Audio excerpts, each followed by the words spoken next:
गुरु को कीजिए बंदगी, गुरु को कीजिए बंदगी, कोटि कोटि प्रणाम। कीट न जाने विंगति, गुरु कर ले आप समन। इनसे बोले सतगुरुदेव की जय। बंदी छोर कबीर साहिब की जय। बंदी छोर गरीबदास जी महाराज की जय। स्वामी राम देवानंद जी गुरु महाराज की जय। बंदी छोर सतगुरु रामपाल जी महाराज की जय। नवदा भक्ति का दूसरा स्थान कीर्तन का है। अध्यात्म बोधक पदों एवं परमात्म नाम का संगीतमय गायन कीर्तन कहा जाता है। गुरुवाणी का पाठ, संतों की वाणी अथवा सदशास्त्रों के पठन पाठन को भी कीर्तन कहते हैं। आप लोग जो सुबह बीजक का पाठ करते हैं वह भी कीर्तन का ही रूप है। इससे अक्सर हम लोग लयबद्ध होकर पठन करते हैं। कीर्तन के अंतर्गत भगवान के गुणानुवाद का गान करना अथवा अपने सद्गुरु की महिमा का गान करना, अपने सद्गुरु की चर्चा करना अथवा महापुरुषों की चर्चा करना, भगवत नाम को भाव विभोर होकर लयबद्ध गाना, ये सब कीर्तन ही हैं।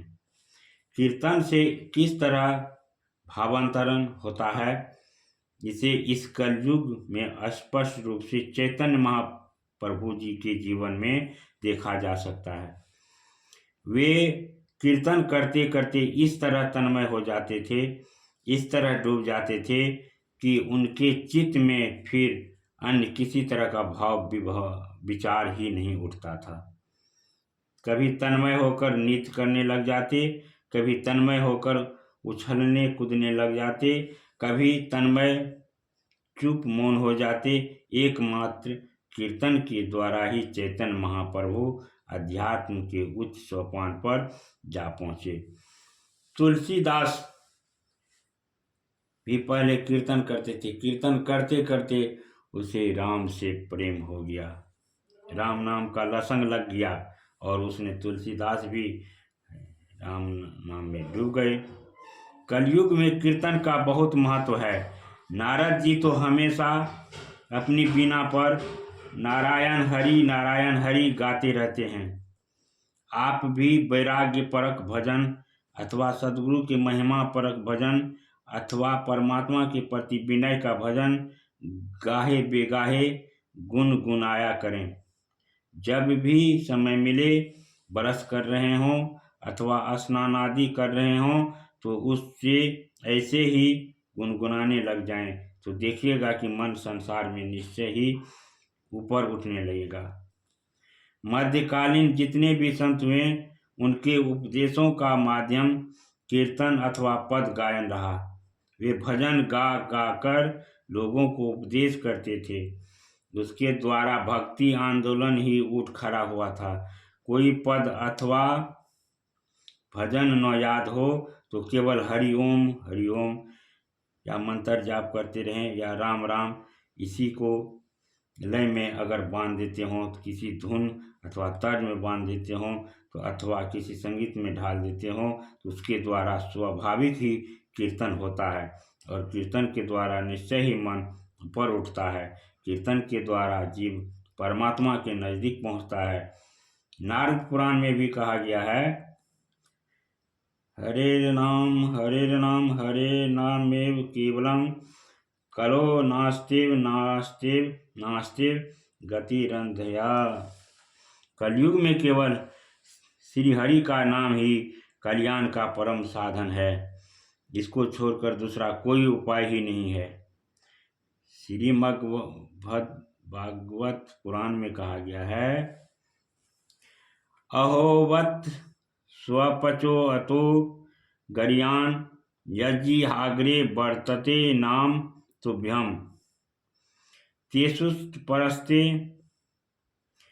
जुहुव सस्नुरार्या ब्रह्मणुचूर्णाम गृहंती ये ते।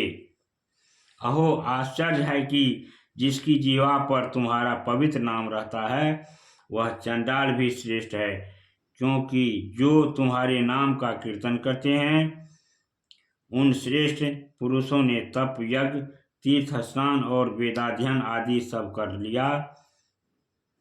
कीर्तन की महिमा असीम है। तन्मय होकर भगवत भाव में डूबकर भाव विभोर होकर जो भगवत नाम का कीर्तन करता है उसके समस्त पाप नष्ट हो जाते हैं, उसका अंतकरण और जीवन शुद्ध निर्मल हो जाता है। श्रीमद् भागवत पुराण में कहा गया है, संकीर्तयो मानो भगवानंत श्रुत्वा नुभावो व्यसनम ही पुषाम प्रविश्य चित्त विधुनोत्यशेषम यथा तर्मो अयोकर्मो अभर्मीवातिवात। जिस तरह सूर्य अंधकार को, प्रचंड वायु बादल को छिन्न भिन्न कर देता है, उसी तरह संकीर्तित होने पर विख्यात प्रभाव वाले अनंत भगवान मनुष्यों के हृदय में प्रवेश करके सारे पापों को निसंदेह विध्वंस कर डालते हैं। कीर्तन होने पर कीर्तन का सशक्त परमाणु निर्मित होता है जो वातावरण को निर्मल करता है, मनुष्य के चित्त से व्यग्रता और शांति दूर कर उसे एकाग्र शांति प्रफुल्लित कर देता है। कीर्तन में बलात् मन तल्लीन हो जाता है। अन्य साधनों में दौड़ते भागते रहने वाला मन कीर्तन में से सहज ही शांत एकाग्र हो जाता है। मन की मलिनता सहज दूर हो जाती है। मनुष्य के संस्कार बुद्धि प्रक्षालित होकर निर्मल पावन हो जाते हैं। अतः कीर्तन अपनाएं और जीवन का सरस व निर्मल बनाएं। प्रेम से बोलिए सतगुरुदेव की जय।